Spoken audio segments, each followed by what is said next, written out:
Then the kings rode out of the city gate, with a clatter of hoofs in proud array.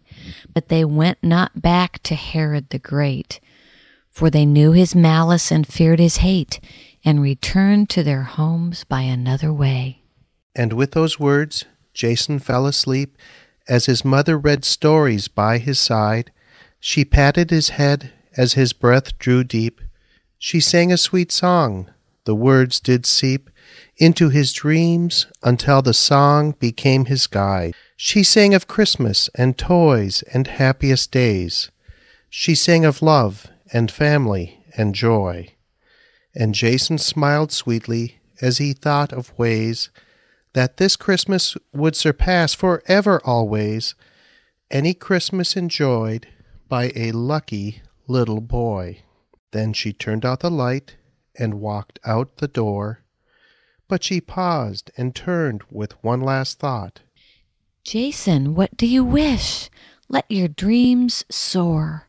This Christmas may you get what you want and more. Let this be the Christmas you get all that you sought. And all through the night, thoughts swept through his head. He tossed and turned and smiled and sniffed, until the bright sunlight shone on his head. He woke with a start, and then he said, "This Christmas I'll get the most wonderful gift. I'll wake up my mommy and tell her what I've been thinking about this long night.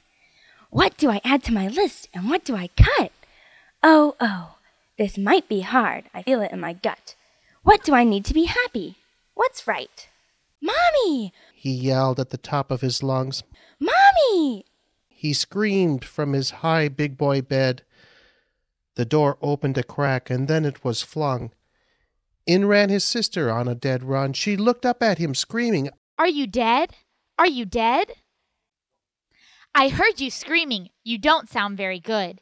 Don't worry, I'm here now. Don't cry. I might tell Mommy on you. You know that I would. I'll tell her you pinched me. Maybe I should. So then you won't wake us, you little wise guy." "I wanted my mommy." Jason answered his sis. "You see, this Christmas I'm thinking of toys. Mommy said last night I should make a list. She said after my prayers and after my kiss that this Christmas I'd be the happiest boy." "Well, you know that's easy, because I recall, and I wouldn't make this up to you. One thing you've wanted the most of all is surprisingly a Princess Barbie doll. I'd help play with it when you're through." "What's the commotion?" asked Jason's dad as he popped his head in through the door. "Jenny run back to bed while I talk to my lad. I like to know what's making him sad before we get the Christmas tree from the store." "You know, I've been thinking," the boy said with a sigh. "I can remember all of my dreams. I don't think my Christmas is something you buy. There's something that makes me joyful inside, but it's harder to grasp than any sunbeam." Wow, that's really profound, especially for so early in the day.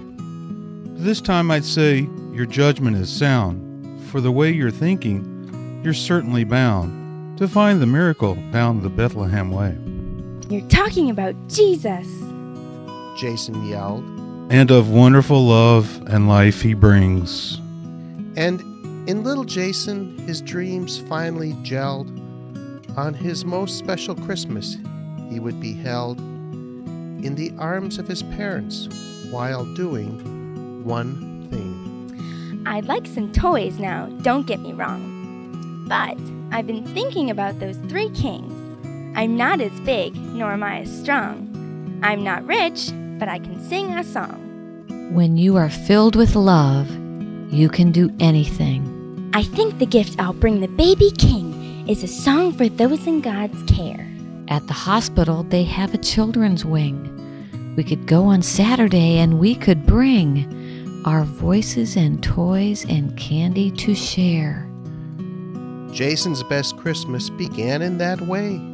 Then they sang to the children in need.